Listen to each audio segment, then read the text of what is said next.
What is up, guys? This week we're reviewing Rich Dad Poor Dad by Robert T. Kiyosaki. This is a book about money and investments, and it has to be one of the single best books I've ever read about money. It's not so much about how to invest, how to do A, B, or C. Here's a breakdown step-by-step guide to getting rich. It's more about how you can claim this wealth through your attitude towards it. So likes of positive people creating a positive impact in the world, negative people creating negative impact in the world. A rich mind creates a rich income, a rich life, rich fulfillment, and a rich bank account, which is at the end of the day what we want. So in this book, he recalls his life from when he was a youngster, comparing his rich dad to his poor dad. His poor dad was his real genetic father. He was a well-educated man, kept going to university, getting loads of degrees, and spent his whole life working for money. Whereas his rich dad, who was his best friend's biological dad, decided to take a different approach and actually make money work for him. So although not as highly educated, financially and money-wise, he was a lot smarter than poor dad. And in this book, it just goes to show that you can focus all your life on all different aspects of your career, but if you don't get control of your finances, you will forever be poor.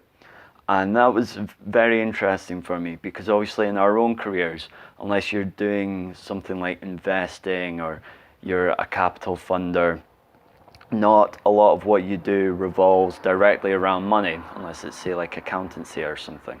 A lot of our careers, whether it's project management, engineering, arts, science, they're all encompassed within a business, but our focus isn't on money, it's on other attributes.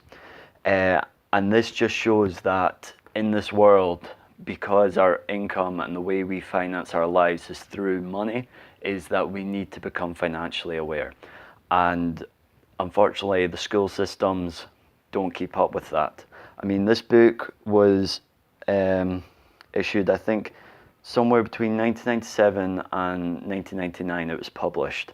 And just about everything in here still stands up today. Still the same problems, still the same issues, still the same way to resolve them.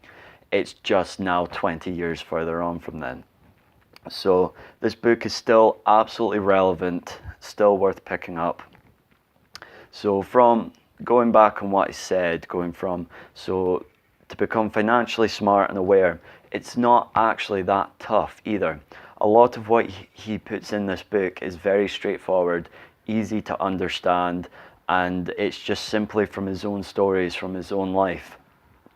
He does go on about a game he's created called Cash Flow, which I haven't tried myself. I don't know if they still make it anymore, but it's an easy and simple way of learning the principles in this book in a fun and leisurely manner.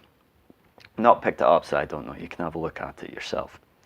But in this book, he talks about one of the most fundamental keys two of them actually, that I personally took away from this is: one, pay yourself before everyone else. That's rule number one. And rule number two is making money work for you. So have your money make money. So he goes on about the cash flow quadrant. So you've got your income, your expenditure, your assets, and your liabilities. So what is your income? Your income is, let's say, your primary source. That's your active job. That's your 9 to 5. Your outgoings is your expenditure. That's everything you spent money on. That's teas, coffees, booze, food, more booze, clothing, A, B, C. You get the idea. Then the second two quadrants these are the more interesting ones. You've got your assets and your liabilities. And this is where financial awareness helps you to split the two. Without knowing how they're split, you can often make the wrong decisions about what goes where. And that's what will forever keep you as poor dad rather than rich dad. So what are your liabilities? Your liabilities are things like your car, your house, your utilities, things that that you own that will forever keep costing you money, health insurance if you're not in the UK, that sort of things that you'll always have that will forever be costing you money, whether it's on a monthly basis or a yearly basis. Assets, on the other hand, are things that you purchase that continue to make you money. So whether that be investments, so the stock market, whether it's mutual funds, ETFs, index funds, you buy a set of stock or a set of funds, and from that year onwards, obviously it can spike and it can fall, but as long as it's spiking, it's producing money. And that's something you don't need to work on yourself. You're not actively getting in the money every year. It's you've put the money in, you've bought these stocks, and you've just left them, and they're doing their own thing. So if it, say you put £1,000 in, goes up by 10%, following year you've got £1,100. You've made that £100 extra without having to do a thing. That's your £1,000 making £100 for you. Other ways to do this is obviously property, renting out a spare room, anything where you don't actively have to be doing anything to make that money. So you may have to initially put in a bit of time, but then after that it'll just continue to make money for you. So whether that's you buy a property, say you buy a flat or a house, you rent it out for, let's say, £1,000 a month, minus maybe the mortgage on it, let's say £600, leaves you £400 in your back pocket every month. And you've not really had to do anything unless there's some maintenance to the house or something like that. So those are the main two things they took away from this.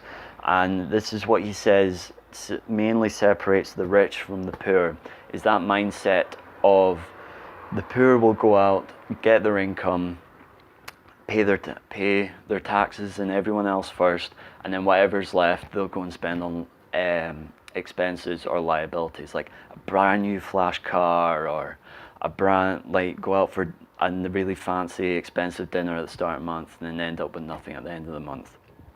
Whereas the rich, so the rich dad, will start by paying themselves first. So whether that's £100, £200, as soon as they get that the money, the payment in their account every month, they take that £200 and they keep it for themselves. Then they pay their taxes and everyone else. Now, I'm not saying to not pay your taxes, I'm not telling you any of that. It's just you'll always find a way to pay for those things, but you'll never always have that motivation to pay for yourself, especially when it's at the end. Because let's say you've had a big expenditure month, you haven't quite got that £200 left in your account by the end of the month. How are you going to pay yourself £200? Whereas if it was your taxes, you're going to find a way. You're going to find a way to get an extra little cash, or maybe not eat out one night in order to get that cash on time. Then the second is buying assets. So instead of going out buying dinner, buying nice luxury cars, you buy assets that continue to make you money. So while you don't have that much, you might be buying property. These days you don't even have to buy full properties. You can do property crowdfunding. You can buy stocks that are penny stocks. You can buy index funds really cheap these days. There's lots of different opportunities for you out there. But they buy these assets, and then from there, things that come in, they then put into stocks, and it starts compounding interest every year, and then before you know it, you're rich. One other thing, it's a very, very good mentality to have by Robert Kiyosaki, is if he wants anything flash, if he wants anything that maybe goes in that liability or that outgoings or expenses column, he will find a way to make extra money to get it. So he has his normal income coming in, his normal day-to-day, but let's say he wants to go out and get, I fancy a Porsche this year, so he wants to go get a Porsche. He will put the extra effort in to create extra assets that will provide that extra amount of income for his Porsche. He's not taking from his current income to pay for it. So he's not reducing his own money to pay for it. He's creating more wealth, more abundance, so that he can add that to his little world, which is a very good way of thinking about it if I explained that properly. So you, instead of reducing what you have to pay for something else, you expand what you have in order to add something else for you. So rather than reducing and taking away from your life, you're actually creating greater abundance in your life. Now, it's not easy. It's absolutely not just, I'll sit back and do nothing. You know, I'll just chill out for the next couple of years. It'll be fine. You have to be fairly active with this. You have to be on the ball with it, and you have to reassess what you're wanting from your life. But I would 100%, if you're wanting to make a big change in your life, start with Rich Dad, Poor Dad. Absolutely will fundamentally change your attitude towards money.